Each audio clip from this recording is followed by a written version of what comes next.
All right, Kathy's, we are back. You know, a lot of people asking, are we one a week podcast? Are we two a week a podcast? I don't know, but we're approaching 1,000 episodes. Mm-hmm. So fuck off. We do it when we can. Yeah, it's 9 years and counting at this point. We're almost a decade in. Yeah, so we're doing our best. All right, I want to talk about something that went crazy viral on Twitter or X. And I don't know if it went for everyone, but it definitely goes for people in the group chat demographic who follow kind of finance and tech. Bill Ackman put out a tweet that basically said something about to the effect of, in the younger generation of men, so many of them are isolated and spend so much time on the internet that they don't know how to communicate. So I agree.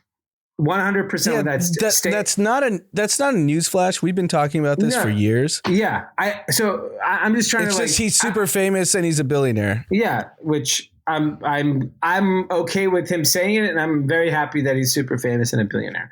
And then he kept on going where he said, you know, when in my day or whatever, basically I used a line, "May I meet you?" and it broke the barrier, and you know, I was able to meet people of the opposite sex and whatever. So first it gets like destroyed just on social because it's just funny hearing it from a guy who's like tall, you know, he's a good looking guy. He's a billionaire. His approach, he could have said, "May I fuck you?" and it might have worked. So we don't know where he's coming from. And so all of these young guys went out on over the weekend, and who knows, it could be fake, it could be real, I don't know. Some appeared to be real, but basically said, "I went out to the bar, I used it, and everyone laughed and thought I was autistic." I don't have a problem with him. I find him entertaining. He's just like a cocky billionaire, and he keeps us entertained in a very, very, like, everything he does on social media is blockbuster. I don't have a problem with him. I think he's, you know, he likes the limelight. He likes to comment on everything. And I think it's hilarious just, you know, how he operates. And it's just funny. And you should definitely go look "May I Meet You" on X. It is some of the memes are amazing. I mean, like, it is like dying laughter funny, especially this guy who's like a crypto guy, Nick O'Neill. He just walks up to everyone and says, "May I meet you?" It's hilarious. So I will say, to give Ackman credit, I don't even know if you know this, Francis Tiafoe. Yeah, he quietly backed him when he was a young teen. His dad was like a groundskeeper at a country club. Tiafoe was this like clearly outstanding talent, and Ackman paid for everything. So yeah, kudos to Ackman for doing that. I actually don't think he's a bad guy by any stretch of the imagination. Like, I actually think he's probably genuinely a good person. He just, because he's a billionaire and he like opines on everything, like, you know, it comes off as just out of touch, and people, it's like obviously not in vogue to be a billionaire, so it's very easy to dunk on him. But incredible content. I encourage everyone to open up X and search "May I Meet You?" because it is hilarious. And just to double click on it, I absolutely agree with him that I think in the internet age that it is incredibly difficult for young people to get comfortable with communicating, because all of their messaging and all their ways of communication are via text, via email, via direct message. And, you know, I don't know if I mentioned this, but a few months ago, my wife went and bought a landline for our house because she wanted the kids to be able to like call the grandparents and call friends, just picking up a phone, and just because it became a thing, like teaching younger children how to communicate via phone. And funny enough, I was out with one of our friends today with two kids, and he said and what's funny is we get the landline delivered to our house, $10 on Amazon. Our landline doesn't work. So I call Spectrum. They're like, yeah, we have to send out a specialist. I was like, all right, forget it. There's a company called Tin Can where it's a landline where it's $75 and it connects to your Wi-Fi and it like limits who you can call. And it's like just enough of the features where like it's, there's not going to be strangers calling you, but like you get to call your friends and call grandparents. Genius idea, because I think it is missing for a lot of young people. Like we've talked about this on the pod. Like there are people, Gen Z, that when they go to dinner, they're nervous about ordering because they don't know how to communicate. They haven't talked to anyone. Whereas we would have to, like, when we talked to our friends in middle school and high school, it was via the phone. So different of a communication style. I didn't write a text till I was like 25 years old. Yeah, the Nokia wasn't very good when we were in 30. High school. Maybe, I mean, what was Sidekick? When was T-Mobile Sidekick? You had that in college. What are you talking about? No, I had... you and Scobin and Andres. We had a two-way pager. Two-way, yeah. But we didn't actually text. It was just a flex to have it. It was just a flex to have it. I didn't actually write anything to anybody because no one else had it. Like, think about it, the downstream effects, because I saw this on Twitter and I'm curious because you deal with bankers all the time and probably younger ones too, because they're the ones that are on the front lines talking to companies, that they're afraid to meet people in person. I don't know if you've had that experience, like sub 35. So not the 40-year-olds. Yeah. So here's the thing. The sub 35-year-old banker that is, I don't know, at Goldman Sachs or at JP Morgan, their experience is way different as a youth. Their parents are forcing them into communication type events where they have no choice but to communicate. So they're not like that.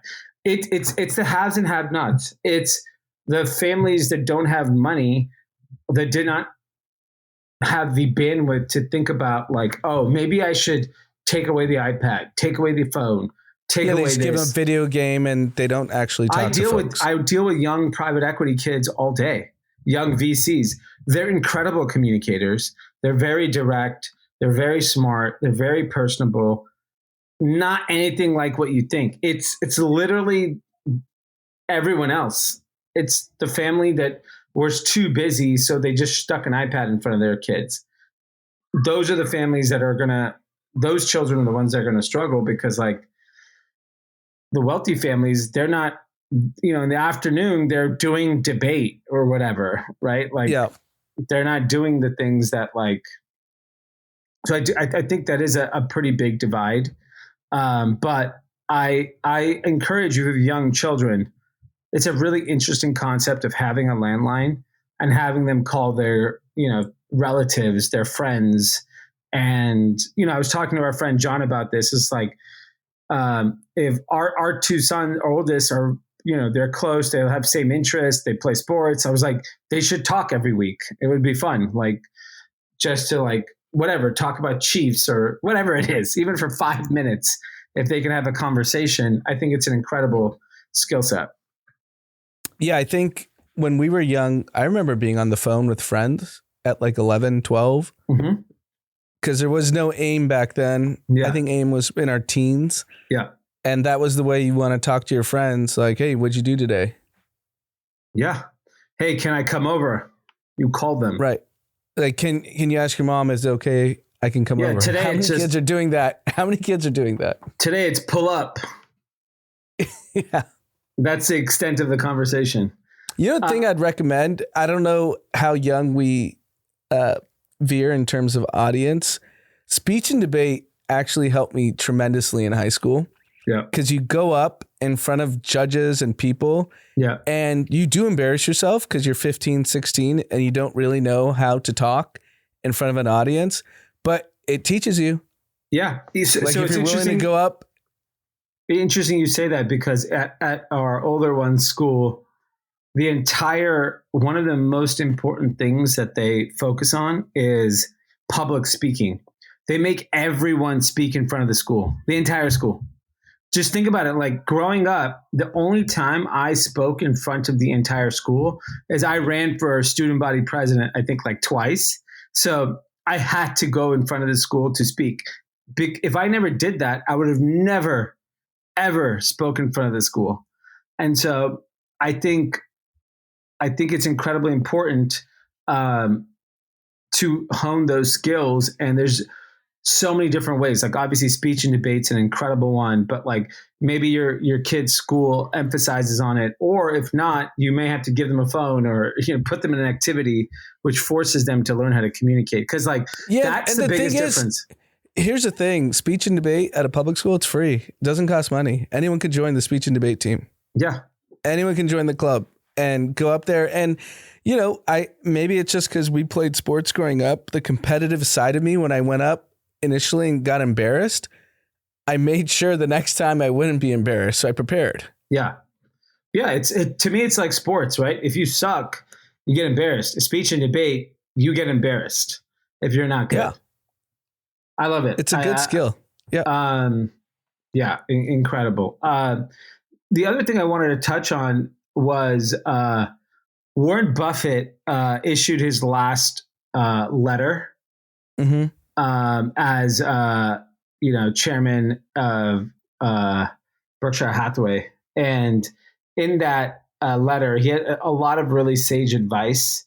There's a lot of nuggets in it, and I encourage you to go read it. What was really interesting, more from an investment standpoint, he announced, or in their filings, they announced they bought Google. Yep, and it's up big in pre-market for tomorrow because it got announced Friday afternoon. So I think it's up 5% already, which is a gigantic amount for a $2-3 trillion company. Yeah, exactly. And so what's interesting is I remember the moment. I'm saying this because I remember the moment he bought Apple, and I laughed and I was like, "This guy missed the biggest technological revolution ever." And then from the moment Warren Buffett bought Apple to today, more equity value was created than the entire history of the company. Yep. And so as much as we want to clown the old generation of investors and finance people, they're really, really, really good. And it's interesting that he woke up whenever in the last 3 months and realized that this is a forever investment, and Google is now in the Berkshire Hathaway portfolio. So even though it popped whatever today, you're looking 10 years out, they clearly see a path where this is going to earn above the S&P 500 8-9% average. Yeah, I mean it's up almost 7%. I just looked right now in pre-market. Okay. So here's the thing people probably don't understand about Buffett, and which is why he's able to be so patient and take these big swings once the dust has already settled and the winners have already been chosen, right? Apple, when he invested a large amount of capital, they won. Yeah. Right. And they were going to spit out cash for the next decade. They won, and he saw that. So Warren Buffett, the genius of Warren Buffett, he's the GOAT. I'm not taking any shots at Buffett. No one can. He's literally the best of all time. He has an insurance business that spits out premiums, that spits out a shitload of cash. So that cash comes in every year for decades. And so he stockpiles a ton of cash, and he gets to sit and patiently be like, hey, you know what I think? Railroads. And then he goes and buys the biggest railroad company in America. Oh, Occidental Petroleum. Yeah, gas isn't going anywhere. Let's buy that. Oh, look, I walk around the world. Everyone has an iPhone. Cool. Let's buy Apple. Yeah. So he's able to take these very patient bets because he has the cash cow on the other side, which is the genius of Warren Buffett. Yeah. But to be fair, those bets over a long period of time, those stocks that he did buy have played out to be incredible performers. today he's holding record cash. I think it was like 350 billion. I think he's the second largest buyer of U.S. Treasuries, maybe even number one at this point, like ahead of China. And he's setting off into retirement. He's got his team that is now running the business. I actually think they'll be fine. I think he's probably instilled such incredible values into the company that I was actually looking at the other day. I was like, am I better off now? Berkshire Hathaway has not performed the last couple of years because they have too much cash.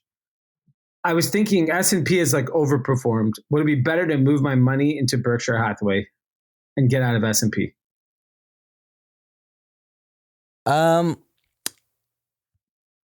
With Warren checking out on basically being like, I'm done. Yeah. I probably wouldn't bet on whoever is the next person because Munger's gone. Yeah. Okay. You don't think there's... I'd bet on the 500 best companies in the world. I mean, I'd bet on the 7. I don't even need the 500. Sure. Yeah, it was very interesting. The other big news in finance has been crypto the last 7 days. It touched like kind of annual low since the beginning of the year, basically making it almost flat, specifically Bitcoin. Ethereum's now down 8% for the year. What's this?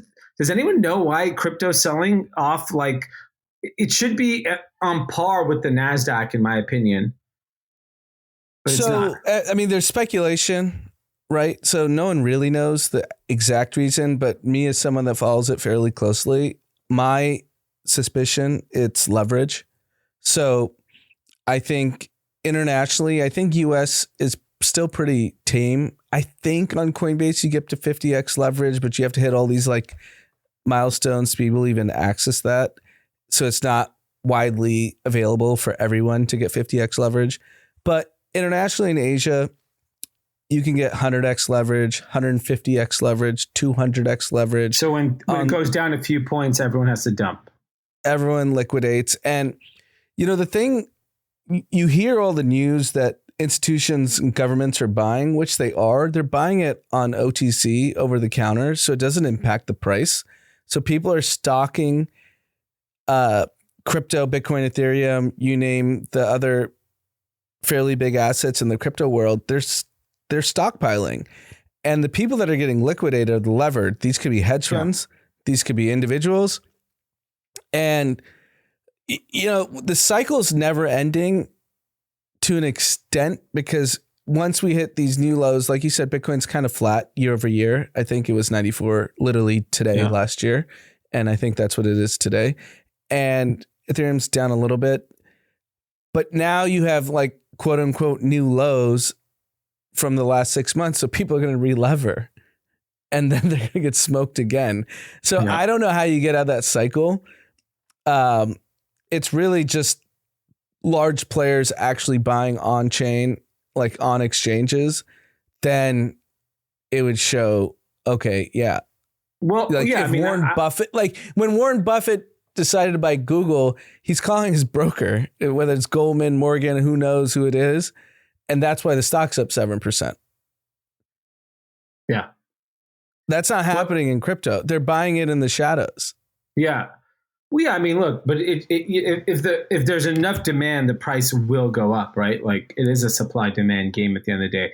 I think the reality is there is a lot of fear in the market, and risk assets obviously get disproportionately punished in a fear-driven market. And, you know, the big news of the week in finance that everyone made a big deal of, which I don't even understand why, but Michael Burry basically shut down his fund, and he said he has like one trade left, and it's like shorting NVIDIA and Palantir. And he just, you know, he gave all these cryptic, like, you know, poetic phrases about why he's leaving. Like it's not worth playing the game or whatever it is. Oh, dude, this guy was right once. Who gives a shit? Yeah, and his trade is $9 million on the NVIDIA short. The notional value is $9 million. So if he's wrong, he loses $9 million. Which is The media makes it seem like he has hundreds of millions of dollars on the line, which he does not. Yeah. And I think, I've always thought this about short sellers. It's just a shitty way to live your life, like rooting for people to fail. And they put under the guise like, oh, we're discovering fraud. It's pretty hard to kind of just spend your entire career just looking for fraud rather than looking for great companies, right? Like since The Big Short, had he just put in Apple and Google, he would have made more money off that than he would have in The Big Short. He spends all day trying to find some weird alpha. And then, well, I mean, I think that's the problem is that you as a fund manager, you can't raise money if you don't have a thesis that people believe in, whether it plays out or not. It's not a good selling tactic. They're like, hey, Michael, so, how do you think about the, economy in the next 5 years? He's like, I got a great story. There's a place where you can invest in the 500 best companies in America. Let's just roll the dice there. No one's giving you money to do that. I get it. But if you look at any hedge fund and the returns, it's 7 companies that have created all their outsized returns. They're the only ones that have beaten the market. Yeah. It's Meta, Google, Tesla, Netflix, Apple, like it's NVIDIA. It's the same. It's the usual suspects. Yeah. Investing isn't as hard as fund managers want you to think it is, but they get paid that 2 and 20, which I still don't know why LPs do it. Just buy the S&P 500. I'll tell you why. Because you do want, and venture's even worse. There's only 5 funds that outperform the S&P. But like it's just like it's a combination of it's exciting, it's sexy, and it has panned out. Not a lot, but it has panned out to be better in certain instances. So there will always be, and we want people to have risk allocation. It's important for like American dominance that if you manage $1 trillion, to put 10 billion into VC is not a big deal. Agree. Yeah. So 10 billion I think that's what it is. Yeah, they're not putting 10% of their allocation into venture. They're putting 1%. And so at 1%, yeah, why not? It's like, you said it before. You should put 1% into Bitcoin. You should put 1% into VC, 1% into the Michael Burrys of the world. I think that's fine.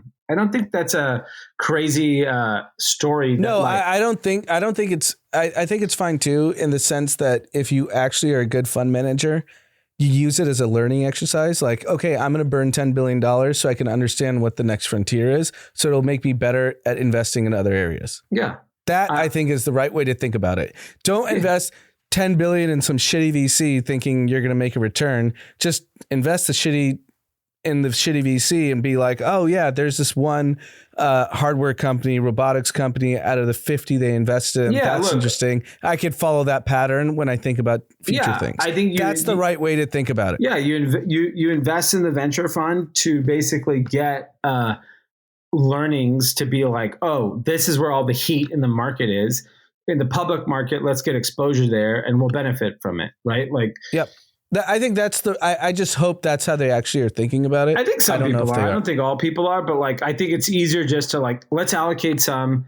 It may or may not return. And if it does, great. If it doesn't, it doesn't matter. It's like, it's your college. It's like you're investing in college for investing. Yeah. You're learning about early stage companies in these various different frontier markets, and you're trying to get smart on it. If you think about it that way, I have no problem. Yeah. Agreed. All right. Big news. Trump, Epstein, Bill Clinton. You're not even following the docket. I have no idea where you're going. I'm moving fast because Trump just put out a big tweet just now. He told the House Republicans to release the files. Enough with the Democratic hosts. Over the weekend, from Thursday to today, a lot of emails from Epstein have leaked. Incredible content. Yep. Encouraged to get the summary. Just go to ChatGPT and ask ChatGPT to give you the Epstein summary on emails. One insinuated that Trump was giving oral sex to Bubba. Bubba is known as Bill Clinton. That's where we're at. Yeah, if you want to go on a deep dive, go on polymarket.com. It's free. You can see what the public is betting on. This has a high propensity for action. Yeah. This specific interaction. Yeah. I think as of 48 hours ago, there's 3 million wagered on it, and 97% was in the affirmative. Yeah, so that's where we're at. So I think Trump's like, all right, this is what people think at this point. I think for him, from a pure ego standpoint, it's better for his legacy in his mind that it proves that he did not give a blowjob to Bill Clinton, but he had sex with the girl. That's what a lot of people are speculating on Twitter. Yeah. That he's going to release it because he wants to prove he was banging girls, not giving Clinton a blowjob. Yeah. Because that would be very bad. Both parts. But in his mind, giving Bill Clinton. Do you know how insane? I want to remind people, we're just, callously talking about Epstein and Clinton and Trump. We couldn't fathom something like this 5 years ago, 6 years ago, that there was a guy that basically, and you should read the emails. It's insane. It is the who's who of the world. It's Gates. It's homie from BlackRock. It's Steve Bannon. It's Trump. It's Bill Clinton. It's Hillary Clinton. It's literally the elite of the elite. And this guy was with all of them. It's so insane. Yeah, I think at this point, anyone that's done deep dives on podcasts like a Rogan type or any of these, I would say credible people, he definitely was employed by a foreign intelligence agency. Yeah. Which one? Was it domestic or was it foreign? We don't know. But there's no way you had access. He was like a school teacher. Yeah. None of it adds up. It's similar to like a lot of different conspiracy theories. How'd this guy get access? Look, we've been in rooms with like some pretty important people, but there's a line where we just can't cross, right? In terms of we don't get to that next access level. Yeah. It doesn't matter who you're with. There's clear delineations. Doesn't even matter if we're at the same conference. There's always like the next level, and only very verified people get to that next level. Yeah. And he clearly was that next level times 100. Yeah. So how did he do it? And who paid for him to do all this? Who gave him the money? He had everyone in his back pocket. And it's so obvious. Someone bigger than just some random dude named Jeffrey Epstein was behind this whole thing. Yeah. I mean, at this point, yeah, it to me, there's only like a few options of governments, United States or foreign. But like, I don't think anyone else, like, I don't think a private citizen cares this much. Cares this much to have all these people. Yeah. Who cares? Compromised? Yeah. Is that what you're saying? Yeah. Like, unless they're getting money from it. That's it. It's not enough. I mean, money. That's what everyone suspects Diddy was doing. He was compromising everyone so that he had them whenever he needed a feature, album release, promotion. I think Diddy was just a sicko. Yeah, maybe. It might have been both. Like, I think it was a power trip. He used it blackmail. Power trip sicko. Yeah. I don't know. We'll have to see how it all plays I don't think we'll ever get conclusion. We still don't know what happened to JFK. We're almost 60 years past that at this point. I mean, I think we know what happens. I think the United States government killed him.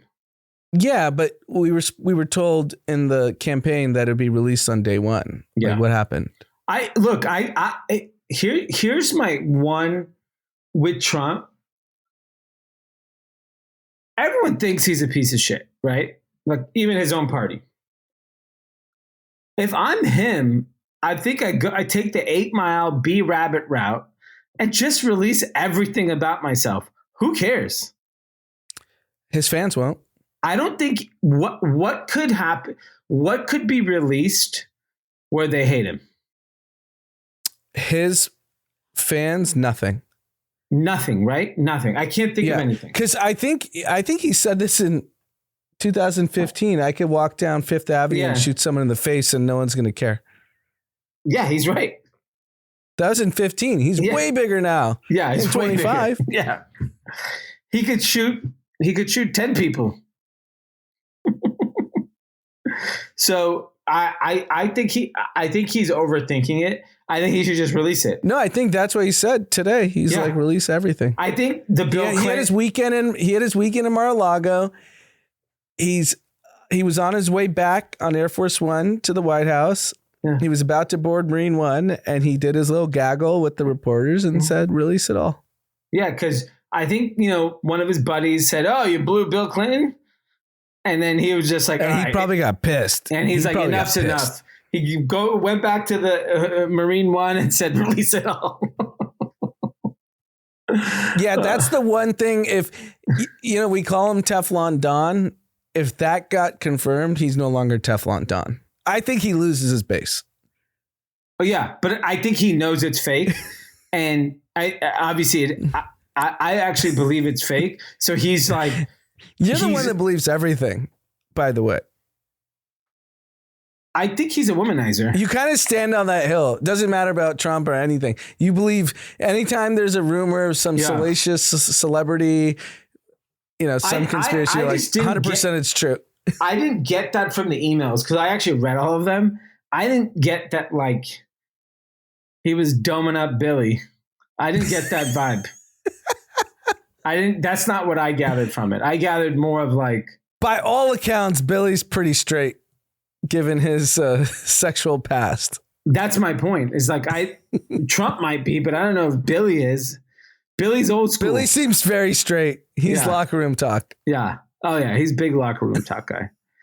So we'll see what happens, but fascinating to see in our lifetime, I think the biggest news events will be 9/11, COVID, Epstein. I don't think those three will ever be topped. But if you just think about the state of the discourse in America, the two biggest things over the weekend was Trump giving Clinton a blowjob and may I meet you in the memes. That was the whole weekend. On X, not in regular life. In regular life, it was college football was the biggest thing on the weekend. But on X, those were the two trending topics. Yeah. Fascinating. Another, not on our docket, but I just read it right before. Jesus Christ. I'm moving around.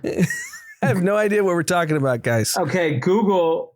Speaking of Google, on why Warren Buffett loves it, they just announced a feature tonight that is so game changing. And I just tried it right before the pod. You can now go in Gmail and it helps you schedule your meeting by looking up your calendar live, instant. Didn't you say they did this a while ago? I remember you talking about this. Yes. So there was a prompt where you can do it, but it was not easy to use. Now you literally so on the desktop, I've not tried it on my phone yet, but when you're hitting reply and you look at the bottom right of all the icons, there is a calendar thing that says set up a time to meet. And you literally say 30 minutes, great, proposes times you're free. You pick a date. You say you literally say, okay, 30 minutes on, Wednesday, and boom, it gives you all the times. I mean, this is what a majority of assistants do every single day, is try to help whoever they help manage their calendar. So this is like a Calendly killer. Calendly, the issue with Calendly for me was I found it to be very condescending to send someone a Calendly. And so I think like that part was very like tough for me, but I think like what we have today, especially when people send the 15 minutes, like go fuck yourself. Yeah. So you have 15 minutes to talk. Yeah. So, but I think this version of it is really easy, where it populates a very easy clickable thing about like, these are the times that are available, that then allows you to book time on their calendar. And it just integrates really well with the message. And, you know, I don't know how to quantify this, but one of the things that I love about AI is the productivity boom. I think people are just so focused on like job replacement and job removal, while I'm looking at it purely from a productivity issue. And the amount of time, if you calculate an American workforce where they're trying to find a time that works for 2-3 parties to meet, it's insane. I bet you it's billions of hours a week that is just like sucked up in trying to coordinate calendars. This is the easiest, and it's free. It's completely free. So I am like, this is why I'm so bullish on AI, and I'm not worried about like all the doomsday kind of talk. I'm excited that it's just a simple, easy solution to like solve very basic time sucks that happen every day. You know, the thing with assistants, and if you're a high profile exec, I think it's actually negatively impacts you that the assistant knows who you're meeting with all the time. So if you think about some of the big shots, right? Azuk, Alex Karp, Brian Armstrong, Elon, they can't have someone else knowing who they're meeting with in some of these like super confidential. Okay, but that's meetings. Like the top. Even just lower it to even a small business. Like, oh, why is this person talking to a marketing person from another company? And then the assistant goes and blabs their mouth because they go get coffee with the other marketing person. Yeah, well, and say, that's gone. There's no more blabbing. What do you mean there's no more blabbing? Well, because now it's just AI to AI. We're good. Yeah, that's my point. Like, yeah. Dude, even the companies we ran in such a small scale in the clothing world, if people found out you were meeting with someone, people start talking in the locker, in the water cooler. They're like, what's going on? Why is D doing this? Why did he go there? Are we in trouble? That happens at every company, small to big to massive. And I do think assistants, it's just human nature. It's not assistants. Everyone just talks. Everyone talks about everything. Yeah. All right.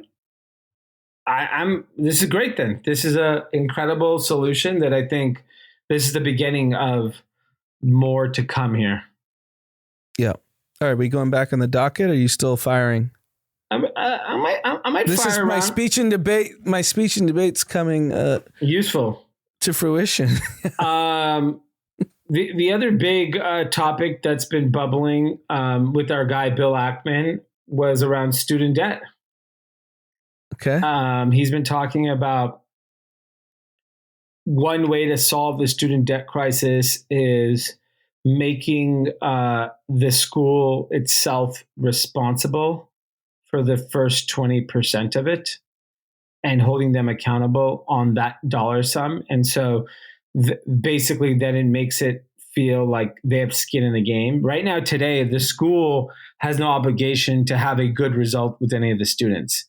And we have record high unemployment among recent college graduates because of the kind of job market today in the United States.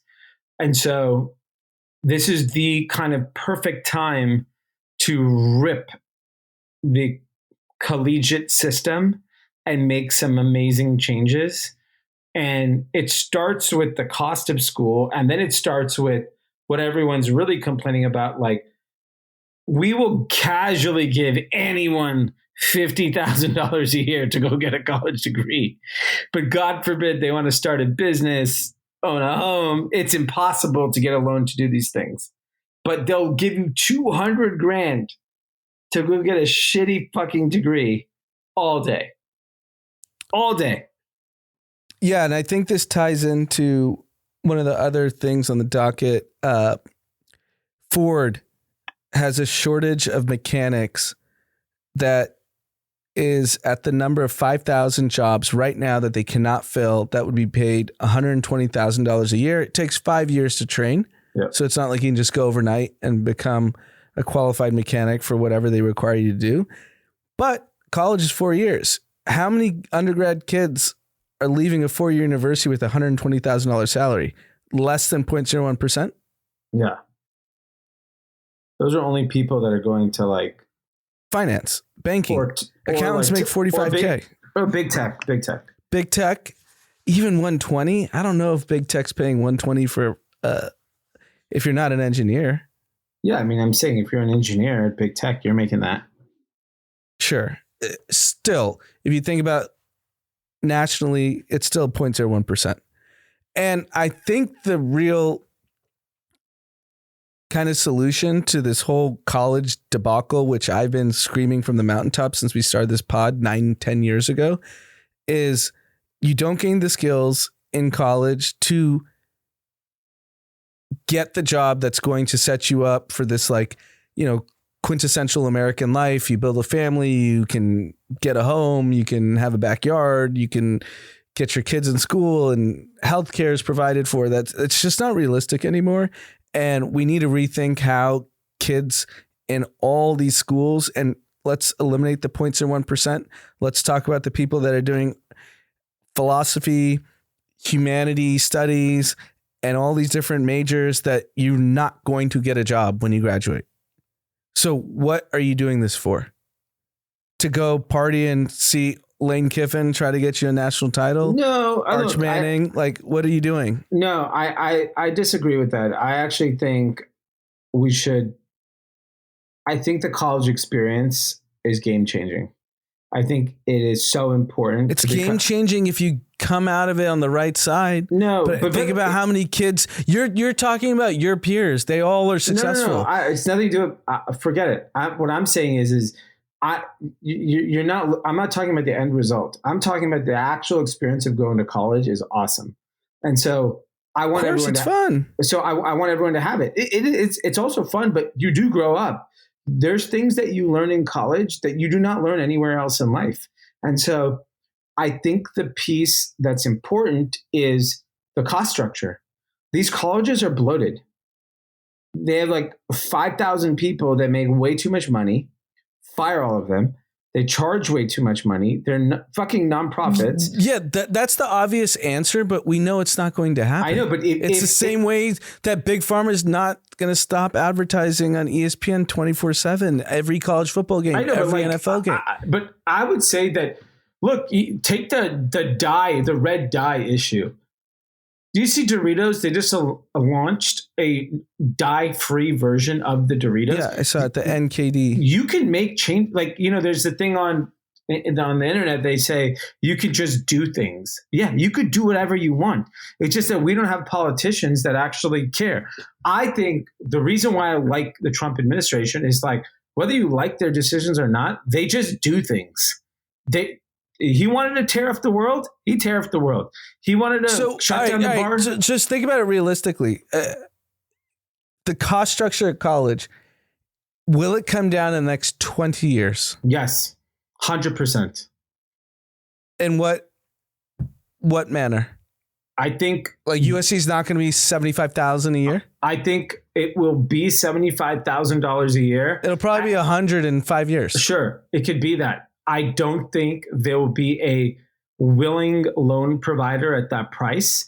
I think what happens is if you get financial aid, your tuition is $25,000. So you're actually going into debt for $25,000 a year. And then the families that can afford, it's basically what I'm proposing is like, this is my version of like UBI. If you have the money, you're going to pay full pop. If you don't have the money, you're going to get a loan, but you're going to get a loan at a discounted value of that same experience.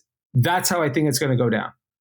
That's the difference. In theory, it makes sense. I just don't think it happens. It's similar to...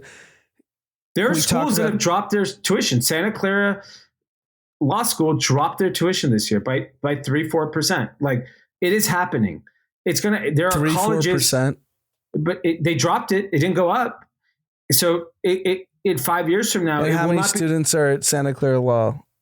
But it's going to set the tone. I don't think it's changing. I'll tell you why it's not changing. I want you to remind you what you said on the pod when you said it. You said it, that it was a game-changing thing because it's going to get top kids that grow up in that neighborhood to want to go there because it is cheaper than going to a $75,000 a year law school. That's exactly what you said a few weeks ago. No, so, I think that's right. If it happened nationally, I'm just saying Santa Clara is a small it'll happen. piece. Johns Hopkins, on the med school front, there's so many kids are now getting free education.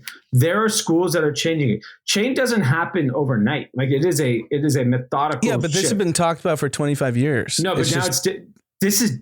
I'm telling you. No, the only difference is the youth are screwed. They have no money and they have no way out. Yes, and I think the Trump era, what it brought in was you could make radical change immediately. You do not have to listen to the system. This is what Mamdani is about. These people have realized you don't have to follow any rules that all these people take. It's like tradition doesn't matter. You could do whatever you want, whenever you want. That is the power of what's happening now. And that's why I like it. I think in theory it makes sense. And if it happens, great. The skeptic in me is basically, this is what people talk about the deep state in government. You have bureaucrats that have been there for decades. They just wait out one administration to the next. They go nowhere and they keep their agenda. And that's actually what the deep state is. If you listen to any geopolitical expert, there's not this like secret society that's the deep state. The deep state is the bureaucrat that gets to be employed for 40 years, never gets fired. They get to pursue whatever agenda that is, whatever they want, because they are employed for life. Yeah. That's similar to administrators in college. Yeah. And until that is broken, I don't buy any of this is changing. You'll have the Santa Clara, you may have Johns Hopkins. USC did a good thing with giving academic scholarships 25 years ago to get kids like that had high SAT scores and high GPAs to raise the bar. Yes, you will have exceptions, but the deep state is just as emboldened in these colleges. It's tens of thousands of jobs across the country, hundreds of thousands of jobs, if not millions. Yeah. You can't just fire them. And they're not going to be along for the change. They've been there 25 years. Yeah. So I agree. I think it'll happen at a mega school where a donor will come in. This is how I think it's actually going to play out. A donor is going to come in and say, here's $5 billion. You're burning this whole way of doing business down to the ground. And they'll do it because that one school will be emboldened because they have the money to back them. And that will cause a structural change in academics. I'm so confident that's going to happen.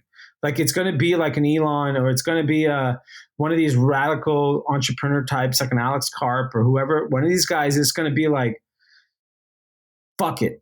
Here's the money. Change the way you do business.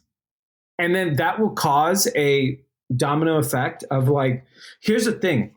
The beauty of all this wealth that's being created. Like think about Mackenzie Bezos. What is she giving all her money away for? Has she gotten a return on society? No, she's not. She's not doing it in the right way, in my opinion. I think she's just like giving it away because she just hates her husband. So fine, give it away. But like, what's the impact? Like you should, if you're giving away $100 billion, you should be documenting it and sharing the updates with humanity so that it's actually making the place better. I think you can't put that burden on the donor. The donor can do whatever they want. They're giving it away. They're not asking for anything in return. Like, I think in the method that she's giving away her money, she's not holding. But we don't know. She's not doing interviews. You don't know how she's thinking about it. But we see where she's giving the money. She gave all this money to HBCUs. Great, well deserved set of colleges. What are you holding them accountable to do? What is the result? You could say that for any donor. I agree. I'm saying she's the richest donor. She's number one in the world. Nobody gives more money away than her. She's the king. With the pledge, everyone is. I know, but right now, Mackenzie Bezos is the biggest donor in the world, bar none. There's no one close. So I'm going to have to hold her probably accountable. Not, but sure, she's the most public. There's a lot of donors that are private. She's giving away all of her money, 100% while she's alive. Not like Bill Gates. Bill Gates is whatever, like over decades he's going to give it away. She's torching it in like 5 years. Yeah, I think holding her to a standard, sure, you could do that if you have a personal bone to pick with her, but I don't think you can hold donors accountable for anything because they're giving it away. It's their discretion. Oh, TMZ, by the way, just reported Bubba is not Bill Clinton. Jeffrey Epstein's brother just said. So who's Bubba? Bubba Watson? Bubba must be the golf guy. We'll never know. Yeah, because we're never going to know about anything about that trial. But yeah, look, I'm excited to see how the all right, let's get to Nike and Steph Curry. I think that's the most interesting thing we have left. So Nike earnings came out. They grew by 1%. Stock got a little bit of a pop. But, you know, like all retail and consumer stocks are still struggling. It's kind of at like an all-time, like a 5-year low. It basically has not gone up in 5 years. They feel like they've hit the bottom and they're on their way up.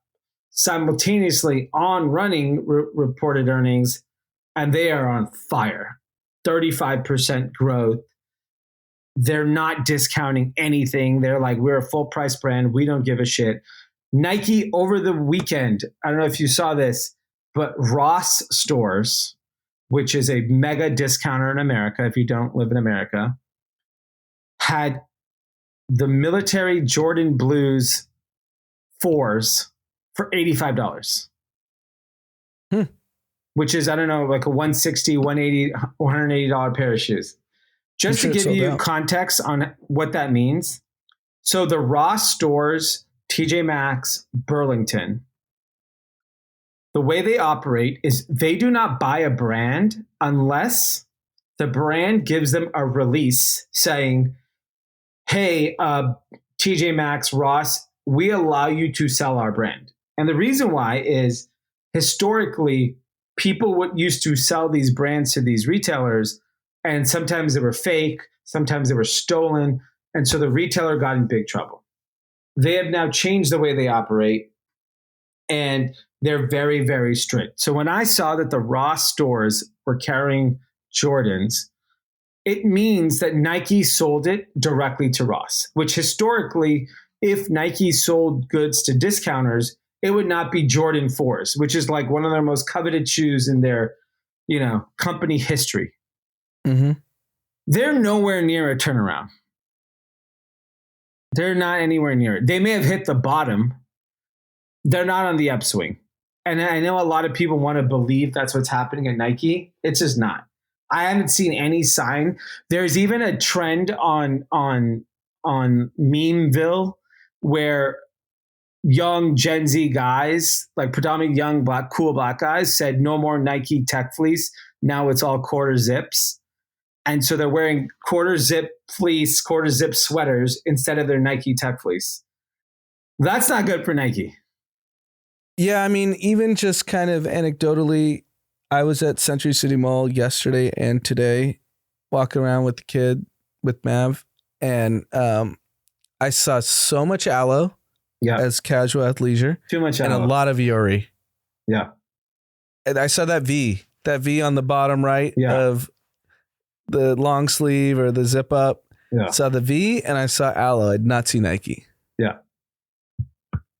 Yeah. That tells you everything. And then Under Armour. And that's a pretty wide demographic. Yeah. It's one of the busiest malls in Southern California. So you're getting people international, local, every pocket of whatever you can think of. And it used to be you wear your Nike zip up or your Nike hoodie. You just don't see it. The only time I see it is the athletes on ESPN and they get paid. Sponsored. Yeah, they get paid. And then the other Giannis big news, wears this Nike. The other big news is Under Armour parted ways with Steph Curry.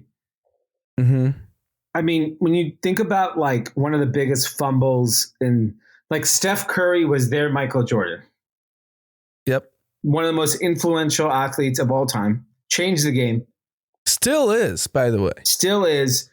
And nobody wears the damn shoes. Nobody. Yeah. Have you ever seen, I've seen kids wear them 10 years ago. I do not see anyone You're in youth sports. Is anyone wearing Under Armour? I see t-shirts. I see Under Armour t-shirts. Definitely see t-shirts. In the shoe game, in basketball, I see the LaMelos, which I think is Puma. He's huge. Yep. I see Giannis. I think Ja Morant's shoe's big too. I haven't seen that. I don't know what it looks like. I'm sure I've seen it. And then I've seen. I think Kyrie's Anta is pretty hot. Kyrie Antas are very popular. But yeah, like it's all like the new young kids. Those are all the more popular shoes. Not Steph, which is crazy. Yeah, so Steph is basically a free agent. He gets to decide what he wants to do. Everything his camp is leaking is that it's Steph Curry brand, and he may partner with a larger, whether it's Chinese, whether it's Nike, to build a Steph Curry brand. The first public game that he played post leaving Under Armour, he was wearing the Mambacitas, the Nikes. Yeah. So I'm sure he's going to keep teasing every company. Yeah. Because I think he's the most marketable guy in basketball by far. Like, it's not even close at this point. Like, LeBron's older. Love LeBron, but Steph is, from a marketing standpoint, he's the guy. He's relatable to young kids. Even though everyone thinks he's so small and cute, he's actually like 6'3" and jacked. Like, he's not like this 5'8" guy that... It's just funny he gets that perception. But he's someone that kids just all want to be. And everyone who has kids in youth basketball, they all shoot from 35 feet in air ball because they see Curry doing it in the NBA. 100%. But I'm curious where he goes. He could do a million things. And he's still in his prime. He's still crazy famous. I'm curious what Kyrie makes off the Anta deal. I bet you it's more than any other NBA player with their shoe deals. Probably less than LeBron. Less than LeBron, but outside LeBron, it's got to be Kyrie. Amazing. All right. And the thing, so Nike actually fumbled it. I don't know if you know the backstory. When he was deciding. Oh, yeah. There was like a presentation where they fucked up or something. They used Kevin Durant's. Yeah. And they forgot to take Durant off the PowerPoint. Yeah. Whoever that person, I hope he's been fired. I mean, Nike. That's literally the biggest fumble of the last 20 years for Nike. I mean, not having Steph. Nike stays. I mean, they don't have Shohei. They don't have Cooper. They have nothing. Yeah. And they could have had Steph. By the way, the only person I think Nike has that's relevant is Caitlin Clark. Yeah, she's a superstar. But like, there's no product. That's stupid because she's the biggest draw in women's sports globally. I mean, and I think men would wear Caitlin Clark too. I think 100%. The culture loves Caitlin Clark. Yeah. Like all those NBA podcasters, they love Caitlin Clark. So I think that is their biggest athlete that they have. And I don't think they're taking advantage of it. And then, I think like over the last week, everyone saw Shohei's like little chart of like what he did as a freshman in high school. I don't know if you saw this, where he wrote down like all of his goals and all the things that have to happen to reach his goal, which is to be the number 1 draft pick in the Japanese professional baseball league. And it's everything to do with strength and karma and how you treat people and swing. It's like, this guy is like maniacal in like how he thought about his life as a freshman in high school. That is like, that's where we're at. Like, we're not the same, like what inspires young people today is not what inspired people 30 years ago. Like, yeah, the brashness is gone. No. Like Ohtani, for example, he like bows to the umpire. He tips typically the hat. Star athletes typically athletes scream and yell at the umpire. Well, there was a famous instance this past season. He got hit. He got beamed by the pitcher, and his bench, the Dodgers wanted to clear, and he just waved him off. He's like, "Stop! just go back in. Yeah. Because you're supposed to do that. Your star gets hit, you go and fight. And he's like, nope, we're not doing that. And everyone stood down. Yeah. I think about that from like how great that is for sports or just humanity in general, that like basically the greatest athlete probably in our lifetime is not what you expect an athlete to be. So it basically shuts everyone else down because you can't act like that if the greatest person doesn't act like that. You just can't. Like, you cannot act like anything better than Shohei because he is the GOAT. I'm curious if it translates to youth, because everything I hear about youth sports from my friends, their kids are a little older than Dom. So like call it 10 to 12. It's pretty nasty out there. Well, I do think there's just a competitive nature that will always be, but I think it'll take, I don't expect a 12-year-old. I think a 12-year-old should be an asshole. Like, I don't think 12-year-olds are meant to be like kind little boys. Like, but I think what happens over time is that I think in high school and college, and eventually if they go to the pros, I think it's going to be a very different experience. I would go across all sports. Like, think about the NBA. Who's like a bad guy in the NBA? Draymond and that guy Dylan, whatever. Like, there's like 5 bad guys. And they're not even bad. Yeah. They just talk shit. Yeah, but like John Morant's the bad guy. He's the one with the guns. Yeah, but like, he's just doing air guns. He's not actually like shooting players after the game.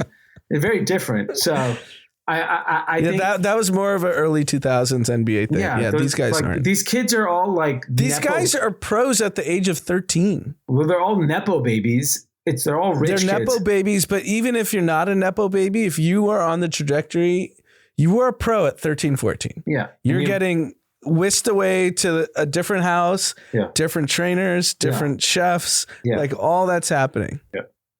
And with NIL, you start making money at 14. Yeah, which is hot.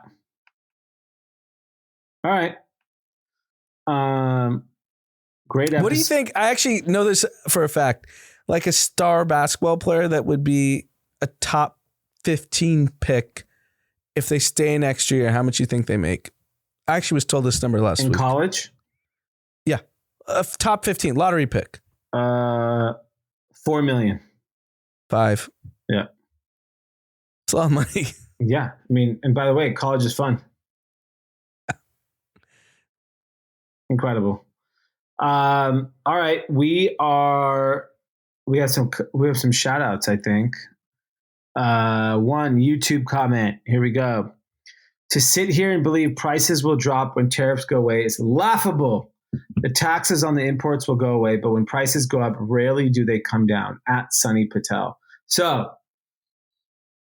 you may be right, but I will say if there is no demand, prices will drop, and that's what's happening. I don't know if are you one of those people like me that look on Zillow or Trulia every night just to see your neighborhood? Who, me? No. Yeah. Okay. I look every night.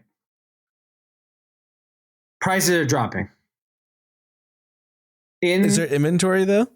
Well, enough. There's shit that's sitting, and I'm telling you, like, in my neighborhood, a 3-4 bedroom house typically rents between $12,000 and $25,000 a month. There is now stuff under $10,000, which I've not seen since we moved into the neighborhood. Yeah, because apartments, 2-bedroom, nice apartments are $8,000. Yeah, for a nice 2-bedroom apartment. So in our neighborhood, we moved in a long time ago, so our rent's amazing. But like everything is like in that, 12, 14, 18. Then really nice ones are like 24, 25. And they're shit at $8-9 grand again. And so on the tariff side of things, I think prices will drop because if there's people don't buy it, you will drop your price. I think luxury brands, I don't think. I think LA is going to be unique on the real estate side because how much of the economy of LA is Hollywood and real estate. Both sectors are getting hit pretty hard. So we went through the numbers a few podcasts ago, 40% fewer movies being made, 40% fewer staff, 40% reduction in box office. So there's a trickle down for sound effects guys, writers, directors, producers, actors, and that whole economy is struggling. Yeah. Then real estate, interest rates are so high, a lot of people got smoked. Yeah. And their developments can't be finished and they foreclose and they go belly up. So I think LA is unique in sense that I think you're going to find deals. It's just when people capitulate. But that happened with San Francisco for 5 years, right? Like San Francisco was dead until this year. Yeah, AI brought it all back. Yeah, that's what I'm saying. Like LA will, every major city. I think, there'll be another boom in LA. What industry that is, I don't know. But those I'm two, I think, were the biggest drivers in our adulthood. Yeah, I think there's a lot of people that, a lot of cities that are going to go through their ebbs and flows. Like Austin has like huge rent reductions across the board. I heard Jason talk about it. He claims it's because they're building. They are. So and a lot of people have said that. That's his reason for why the rents are down 20%, because there's just more supply. Yeah. Which, if that is actually the reason, that's great. Yeah. I think LA, we don't have enough supply still. We need more supply. No, we don't. You can't build anything. Yeah. So I'm optimistic that. There's not one permit in Malibu since the fires. Are we 2 years in? No. The fire happened last January. Okay, fine. 12 months in. Can't get a permit. All right. Next shout out from Laura. Can you guys share your favorite restaurants on the pod and also favorite Indian places in LA? Laura, I am very, very loyal to one group. It is the H-Word group. If I go out to eat, I eat at Nice Guy, I eat at Delilah, or I go to their members club that they have. Those are my three spots. I don't really eat out outside of that. I eat out with my kids, and they like In-N-Out, and they like where we do go a lot during the day. 2 restaurants, Escuela and Teroni. Great food. Teroni's great. I think. And then Indian food in India's Grill on Wilshire Boulevard. Shout out to India's Grill. India's Grill. I've known the family almost 20 years now. Pija Palace. Fire. Great people. Badmash is good. Badmash is great. Badmash is fun because Badmash and Pija Palace have like a vibe, which Indian restaurant historically in LA. Yeah, they're young folks around our age that started it. Yeah. So they're trying to bring like that pop culture vibe to Indian food. Because in New York, Indian food's typically like old and like tired. So I've eaten in New York at a lot of the popular Indian restaurants recently.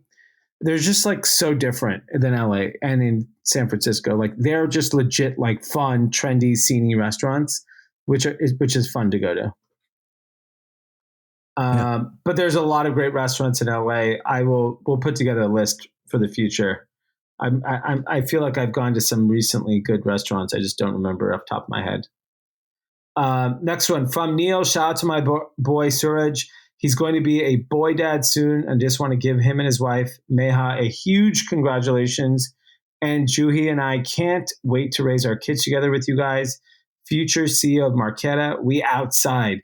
Guess what? When you have kids, you're inside. You're the exact opposite of outside. Sorry to burst your bubble. You inside.